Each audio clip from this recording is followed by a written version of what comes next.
investment tier list.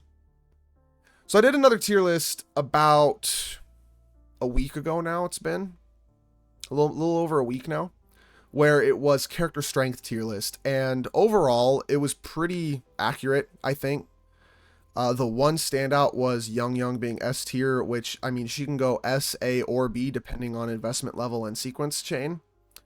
But the bigger question, pretty much, that I've been asked repeatedly over the course of the last week or two is who is better to invest in and who's better to spend the resources on, especially for free-to-play players. You know, who's going to get outscaled, who's going to get power crept, who's better for the longevity of the account.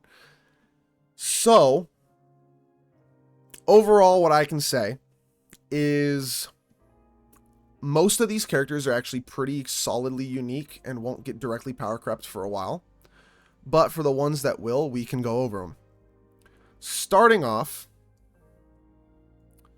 we can start with Rover, which I think is a solid Spectro Rover, probably C tier.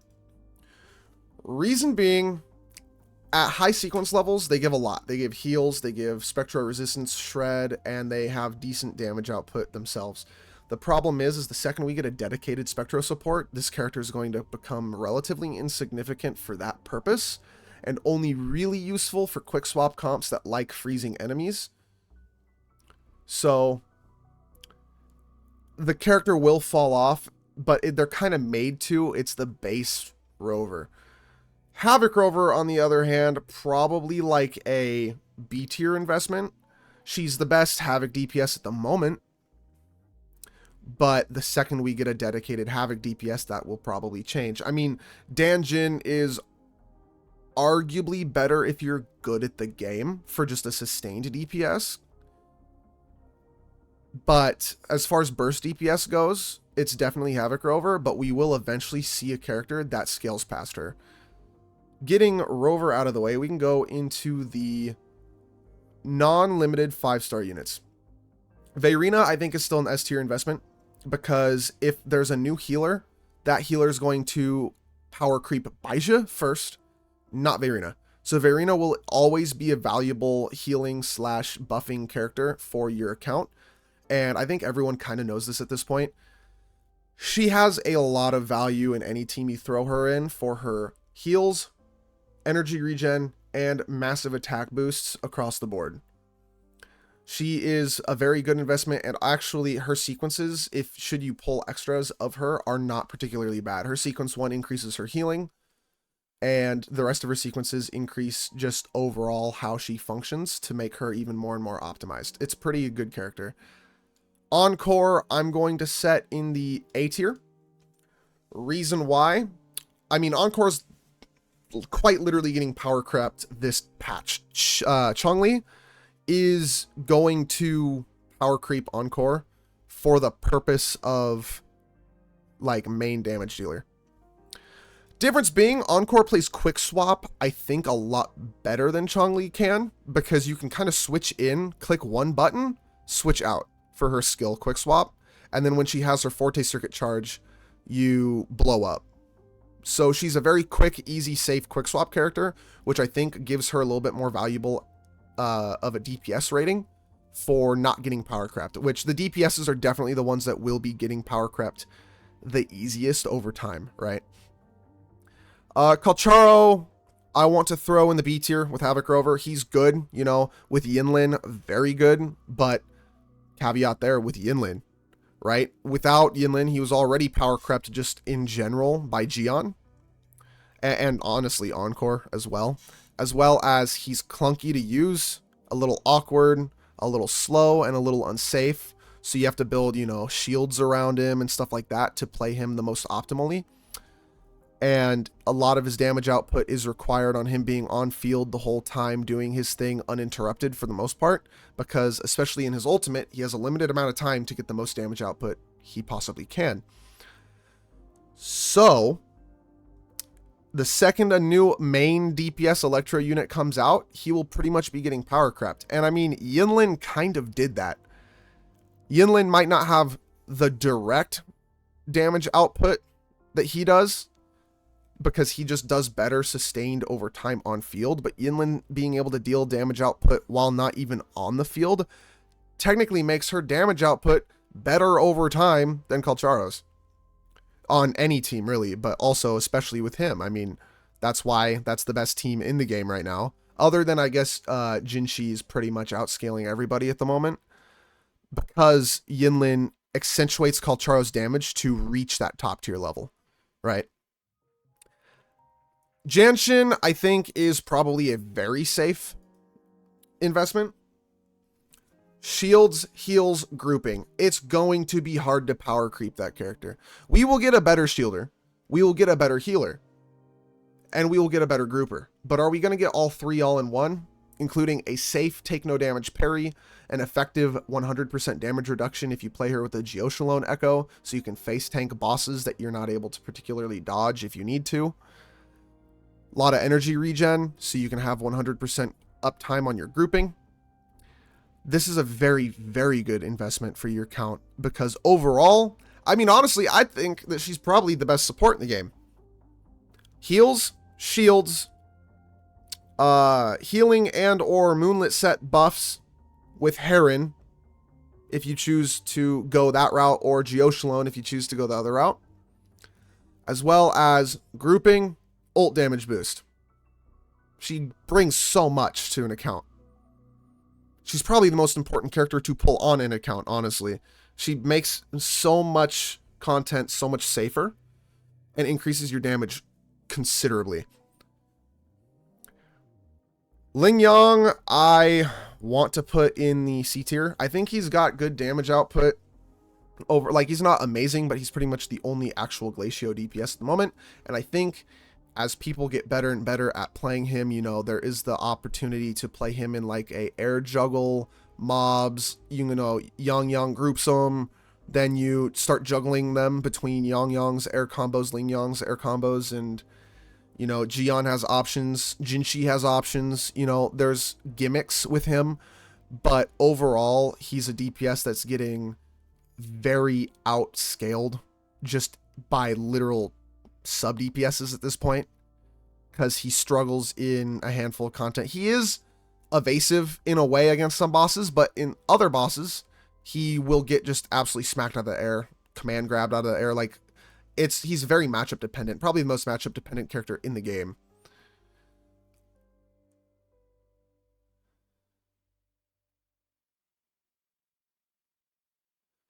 You think Rover should be +1 tier from what I gave it right now because you can get all the sequences? Yes, you can get all the sequences. But we're still talking about not so much tiering, but investment tier list.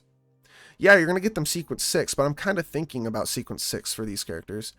Like sequence 6 Spectro Rover still will get power crept by the next Spectro support. Like the next one that comes out, she'll get power crept. The next support, or the next DPS that comes out for Havoc, that's like a main DPS, will most likely outscale Havoc Rover. The only thing you could say is because of the double Dreamless comp or triple Dreamless comp, being able to run such a hot swap back and forth comp makes Havoc Rover be about equivalent to Encore. The problem being is now, instead of Encore just slotting into pretty much any quick swap team, Havoc Rover is requiring basically a double or triple Havoc Dreamless quick swap team. So she requires more investment on your account overall to be able to keep up with the investment level and future-proofing that Encore brings. So I think that they're tiered pretty accurately as far as overall investment goes, but you should invest in your Rover and bring them to level 80, if not 90, because yes, as you get the other elements and as you want to do this or that, they are the most eternal character in the game. And they're going to stay consistently powerful. I don't think that they're going to be bad in any way. And I mean, let's say for Jinshi, another support comes out, Spectro support character, you can run mono Spectro. You can do that. It makes Jinshi a little bit slower to like load up damage, but you never know what options we have. Similar to the Jue Echo, how it deals like burn over time. of Spectro damage, we could get an Echo that maybe Spectro Rover can hold that is like a Moonlit set Echo that deals like a damage over time thing to help proc her, you know. Pulling character is a cost investment too, so Rover being given has additional value. Yeah, Rover has very valuable character. And she should be probably one of the first characters an account builds to 80 and 90 level and really maxes out your talents. Not so much talents for depending on the version because they're not shared across, but maxing out a weapon, maxing out level, and getting decent relics for, because this character is going to be the most long-term character any account can build. As far as investment goes, Rover overall is S tier. I think Rover overall is probably the most important one. We can do this. Yeah, we can do this. Rover is the least power crept character because she is always going to be relevant. Her different versions are going to get power crept, but Rover overall should very much be invested in. Very much so. So we can do this actually. Thankfully, the tier list gave me one of these actually. Just generic Rover, very much should invest with Rover. Following on to the limited 5 stars, Gion, I'm going to put in the B tier. I think he will last a lot longer than Calcharo and the Rover types. The problem being is he is such a unga bunga DPS that the second A arrow DPS with better scalings or a playstyle that, you know, benefits maybe more min-max of damage or whatever have you, he will get power crept. It will take a drastically lot longer of a time for him to get power crept than most of the characters on this list. And his investment is probably, honestly, I'll move him to A. Gion's investment, he's a good investment for now. He will get power crept, but for probably the first year, he'll be the best arrow DPS. So I think he's probably A tier. I think most main DPSs are going to be hard for me to justify putting anything higher than A tier, but we'll see what happens. But Gion is a very, very, very broken character that will get power crept eventually by an even more broken character, which, you know, that's saying something. That next character is going to be drastically stronger, but it will be a long time. So Gion is a very good pull right now. Yinlin, I think, is an S tier character to invest in, especially if you got her weapon. I mean, oh my god, right? But Yinlin is a sub off-field DPS that can run either Electro or Moonlit set, so you can either be like a more damage output for her or solid damage output plus Heron buff for your teammate. And her off-field damage is amazing, so she doesn't even require a lot of field time to deal most of her damage output. She is the most flexible damage boost to a team you can probably put on a team. Any team with an Electro character benefits from her outro. Same with any team that uses a Resonance Liberation damage character. She has the best outro buff, rivaled with Chongli for overall on any of the characters in the game so far. And the way her kit works is it just works. It's going to be hard to power creep her in the same attribute for sure. In the same way, for sure, there will be sub DPSs that are better as a sub DPS than her, most likely.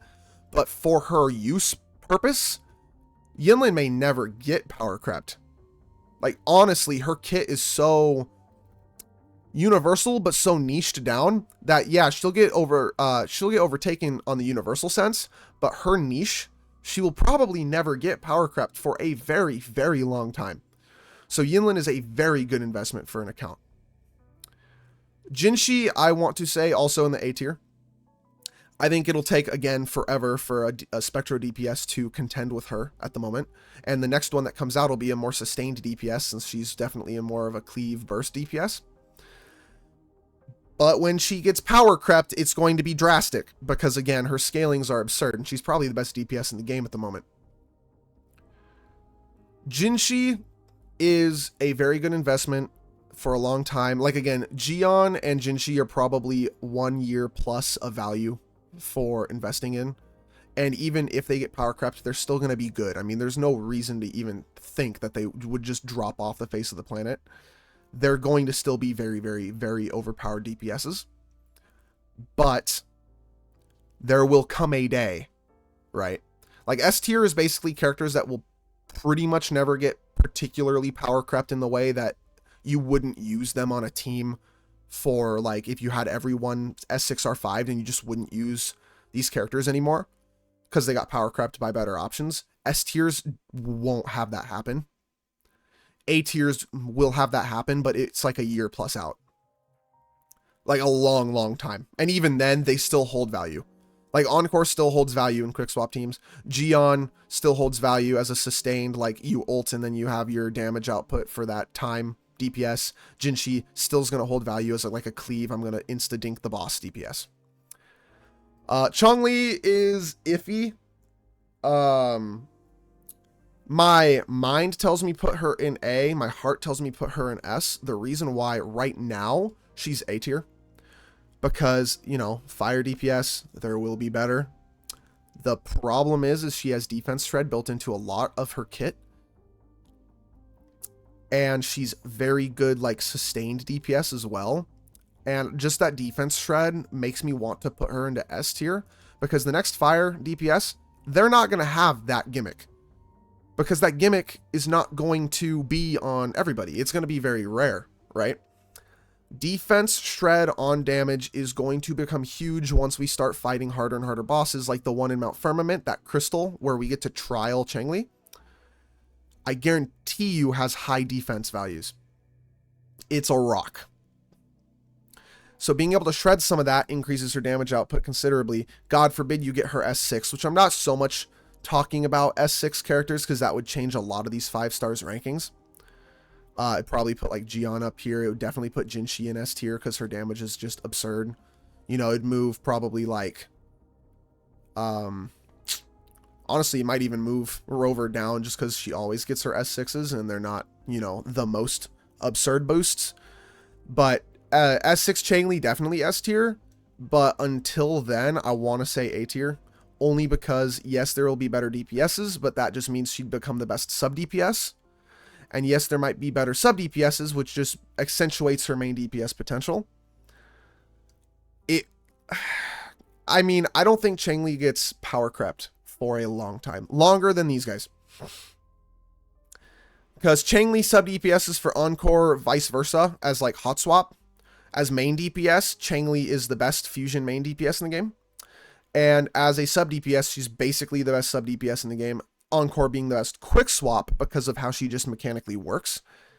But Chongli is the best in the game in multiple scenarios, multiple team comp like slots, which means she would require 2 characters to power creep her, which is why I think that she probably sits in the S tier.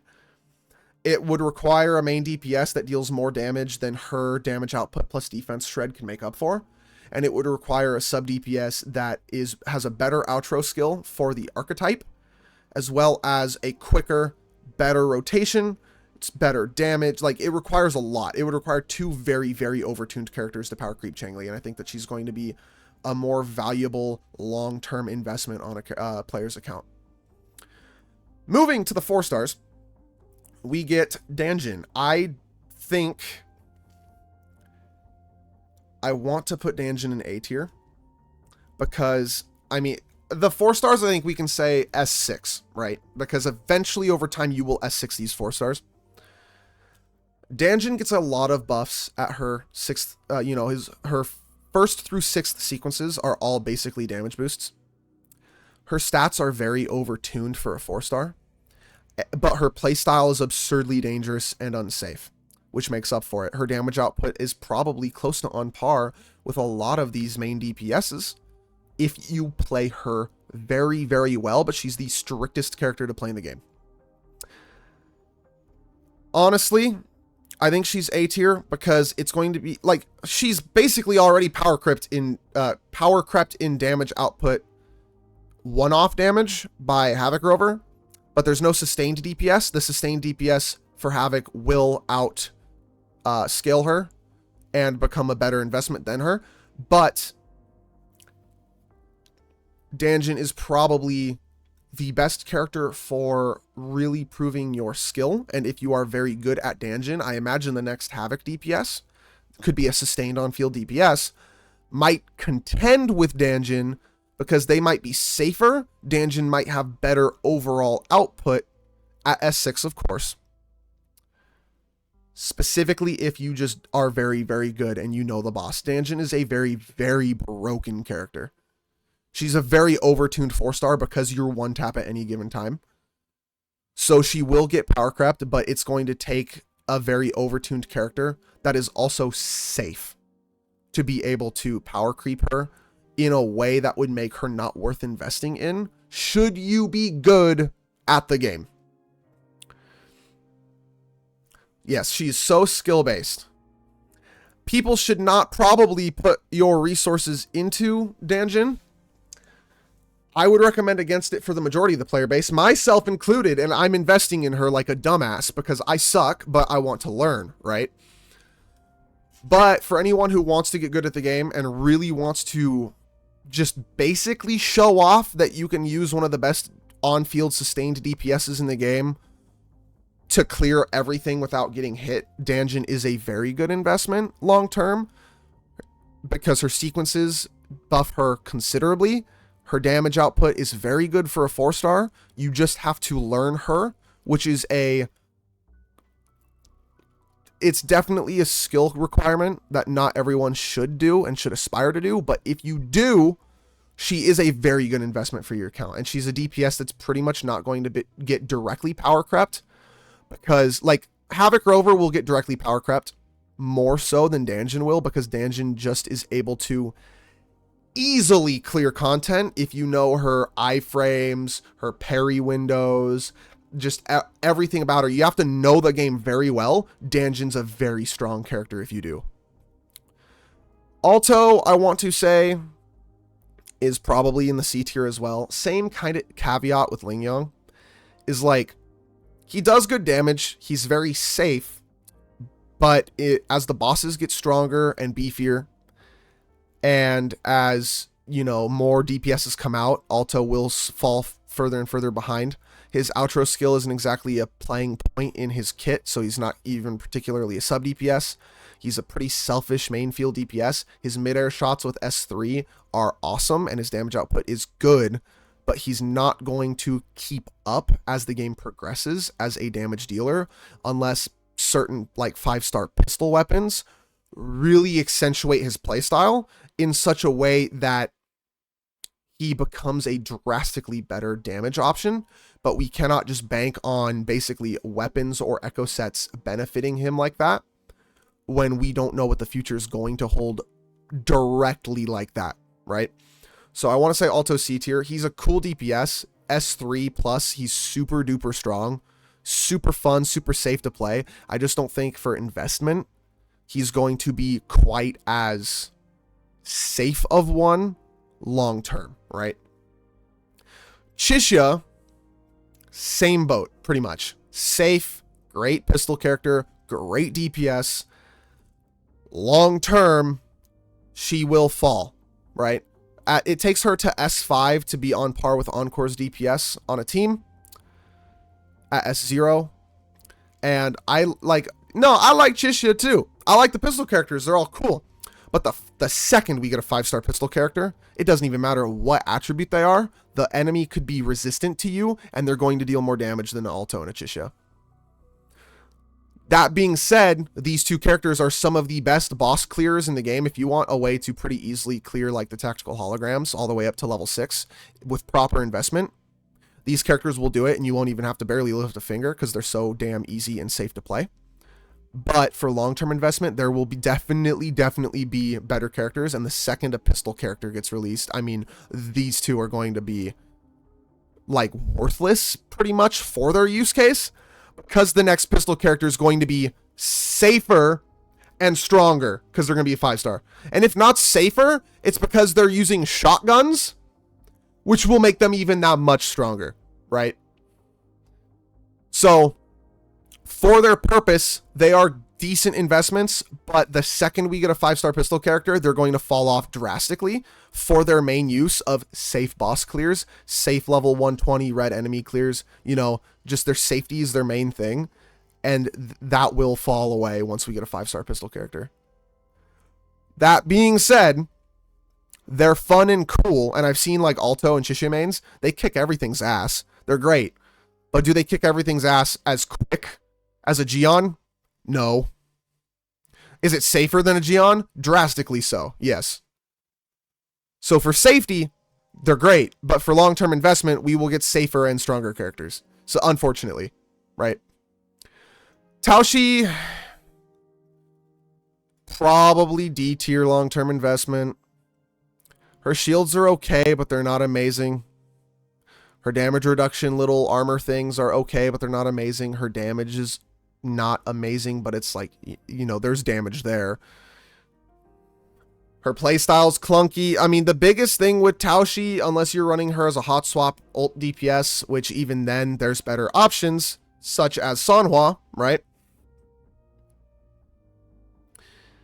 Taoshi is best for her outro skill, and the second we get an outro skill that is resonance skill damage boost on a character that can build Concerto energy easier, she's going to fall off.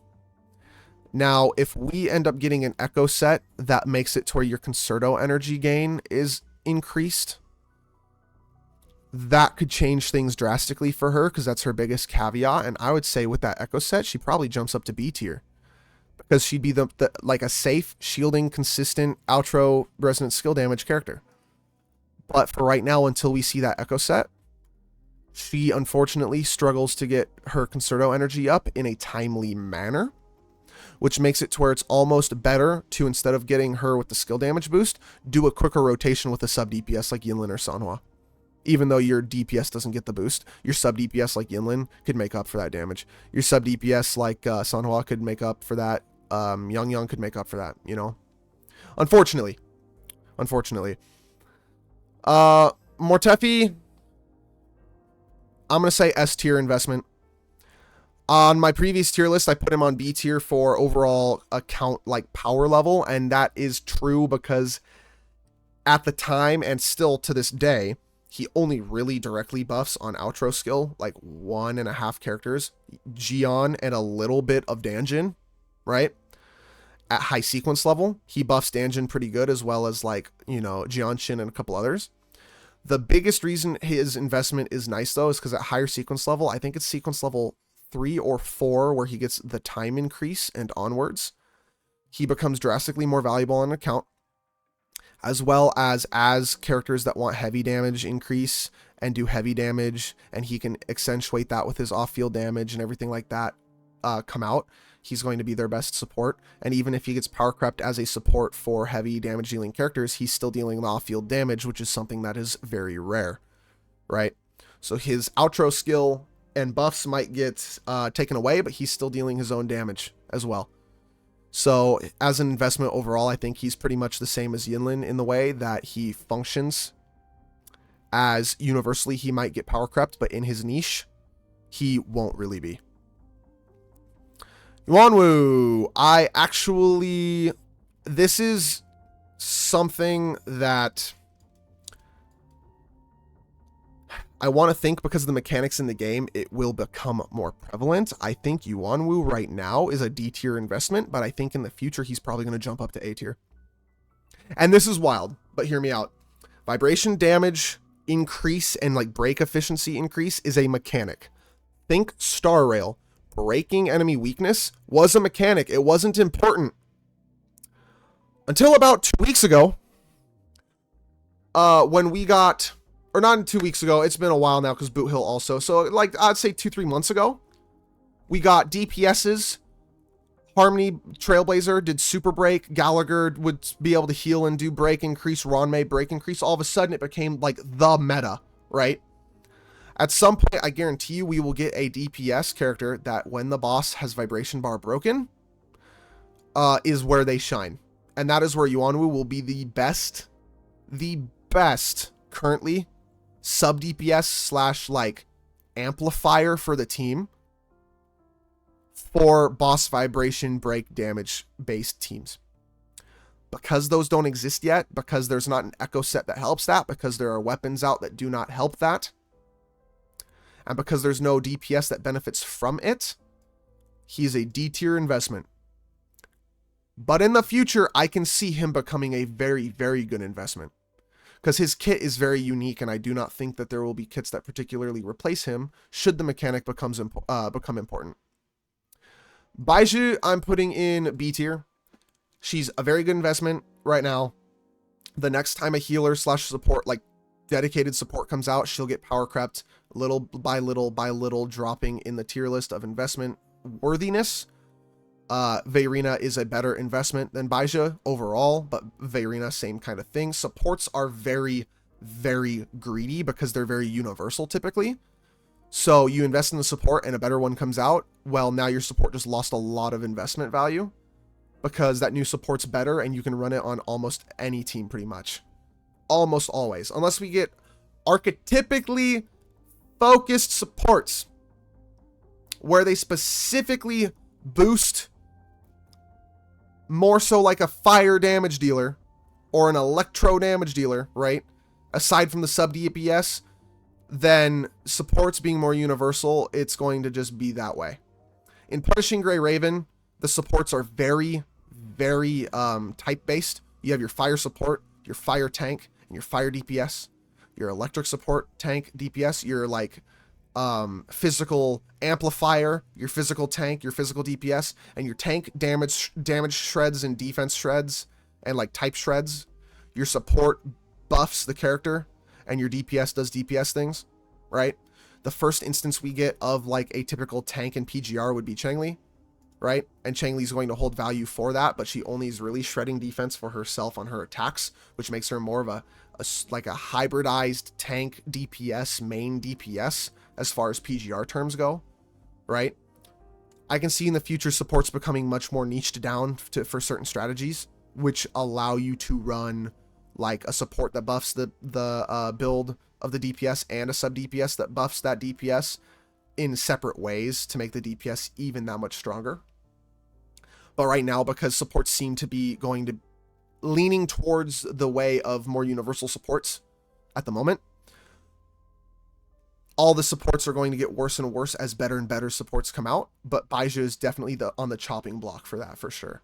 Even at S6, she just doesn't get enough from her sequences to really rise the ranks as much. Sanhua, I want to say, is A tier. She buffs basic attacks on outro, not a particularly unique outro in the future. I mean, there will be characters that have that as well. She does good damage output. Her sequences increases her damage output and consistency considerably. Overall, very good hot swap sub DPS character, especially with like Encore is a very good one, right? Or if you were running like Yuan Wu main DPS even, you know, we don't have a lot of basic attack damage dealing characters. Sanhua retains her prevalency as more basic attack damage dealing characters that are like main DPSs come out. And she doesn't really lose a lot of her prevalency because she's a very uniquely strong kitted character for the 4-star. Her sequences are very good. Her crit damage is sky high. She's got good burst damage output herself. Like as a DPS, you could even build her at S5 plus to be a very, very strong like cleave DPS, similar in a way to Jinshi. Not as much damage, of course, but faster, possibly more consistent DPS too. But aside from that, as a sub DPS, she's just a very high damage dealing, damage scaling sub DPS. So it would require a sub DPS that either supports the main DPS better than her in a way that it's better to run them with the main DPS because the main DPS is that much better than a lesser buff but Sanhua's damage, or a sub DPS that buffs lesser for the main DPS but deals just that much more damage than Sanhua, to where it's not worth running Sanhua as that extra damage and buffs because it is better to run the higher damage dealing sub DPS instead. So she's very similar to Chongli in a way. It's like she's kind of in a middle ground spot as a hybrid role where she actually is going to either be good damage dealing sub DPS, which makes up for less buffs, or a good buffing DPS that makes up for less damage. So she's a pretty solid investment, especially right now with Jinshi's banner. Her rate up, it is worth getting her S5. You know, if you're pulling on Jinshi, S5 Sanhua is a big breakpoint for her. And finally, Yang Yang. Yong investment, I want to say, is probably A tier.